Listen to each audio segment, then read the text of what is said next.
Hey, what's up? This is David Clayman with IGN Insider, and you are currently watching the video head-to-head for Grand Theft Auto 4 between Xbox 360 and PlayStation 3. So to kick off this head-to-head, I'd like to start by saying, and I'll say it at the end as well, that Grand Theft Auto 4 runs extremely well on both Xbox 360 and PlayStation 3. It not only runs well, it looks great, it handles great, all of the normal categories that we usually hit up in a head-to-head, it's great in all of them. Now, there are some minor differences, and that's why you come to these head-to-heads, so let me just go down the line and run them down for you. We'll start with the big one. Graphics. How does it look? Well, the game looks great on both systems, but it does look different. It's sort of hard to pinpoint how these games are different on each console, but if you've played them both for a very long time, which I have, you'll see the PlayStation 3 has maybe a few more aliasing passes, anti-aliasing passes, so things just generally look smoother on it. It's something that you only notice if you're looking at it side by side, screen by screen, but it is actually noticeable. Also, the PlayStation 3 just runs a little bit better in general, and this is probably due to the fact that a lot of the game is stored on the hard drive. There's actually about a 7-minute and 45-second install when you first boot it up on PlayStation 3, and so this allows it to access the info pretty quickly. So when you're talking about loading times in Grand Theft Auto 4, you're really not talking about any time at all for any given mission.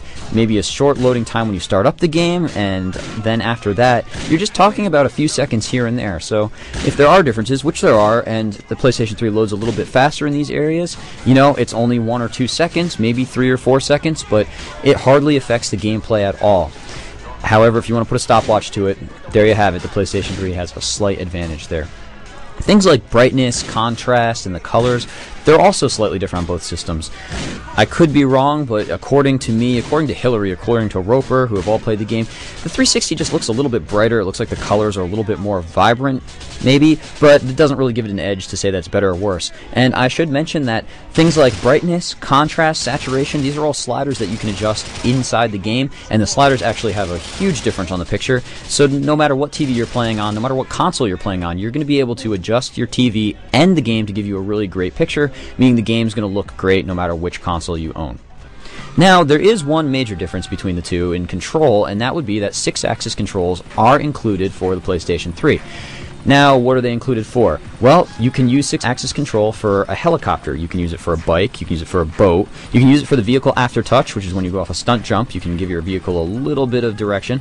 You can use it for reloading your weapon, and you can use it for darts and bowling in the mini games. Now, each of the things I just mentioned, darts and bowling combined, means that you can turn them on and off separately. So say you just want to use 6-axis for the bike. Well, go ahead. You can do that. Turn everything else off. You don't have to worry about it. I should also mention that you can use it for the auto pitch calibration. Now, how does it work for each of these things? The helicopter actually works really well. You're able to steer a lot easier. It feels like it should be the way you control the helicopter. But I should also mention that in every case where you have 6-axis control, you also have the normal controls turned on at the same time. So if you just held the PS3 controller flat and decided to use the analog sticks or the triggers or whatever you're using to control each vehicle, you can. So you kind of have a combination, which means that you don't have to rely completely on the motion controls. Of course, you can just turn them off completely as well, like I said. The bike, it's a little bit crazy. It feels a little bit like you're driving drunk. I wouldn't recommend it. I crashed and killed myself a few times when I did. The boat feels fine. It's not that sensitive anyways.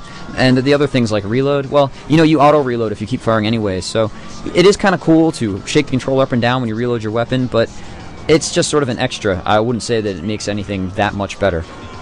Next, we have the analog sensitivity. Now, I found the analog sticks for driving a little bit easier on PlayStation 3, and I've spent less time on PS3 than I did with 360 since I played through originally on 360, and I still thought that driving was a little bit easier on the PlayStation 3 controller, but that, again, is a personal preference. Next, we have aiming. Now, the auto lock-on system in Grand Theft Auto 4, which you can turn off if you'd like to, so this isn't a huge deal either, has you push down one of the triggers, or the trigger on the PS3 controller or 360 controller, to either lock on or somebody, or if you push down halfway, you go into free aim mode. So it is all about how much distance you have to push down the controller to change how you're aiming. Now, you'll notice that on PS3, you don't have as much room to move that trigger down. So there's a little bit more sensitivity involved when you want to go into free mode opposed to when you are actually locking onto someone.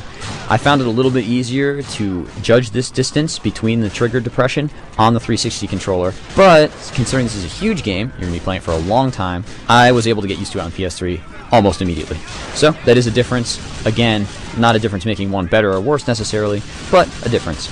The final word, which one do you want to have, which one do you want to own and love? Well, let me tell you, this comes down to a different category than we normally have in these head-to-heads.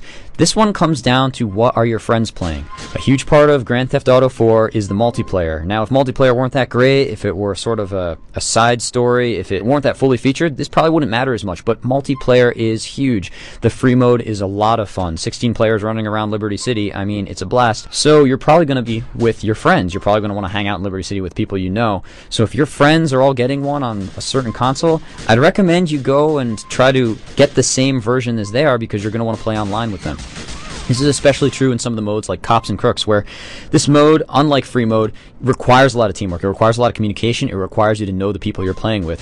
So, oddly enough, aside from all the technical differences, aside from the graphics, aside from the controllers, whichever one you favor, get the version of Grand Theft Auto 4 that you're going to be able to hang out with your friends with. And there we have it. That's the Grand Theft Auto 4 head-to-head. I hope I was able to help a little bit, and we'll see you next time on Insider.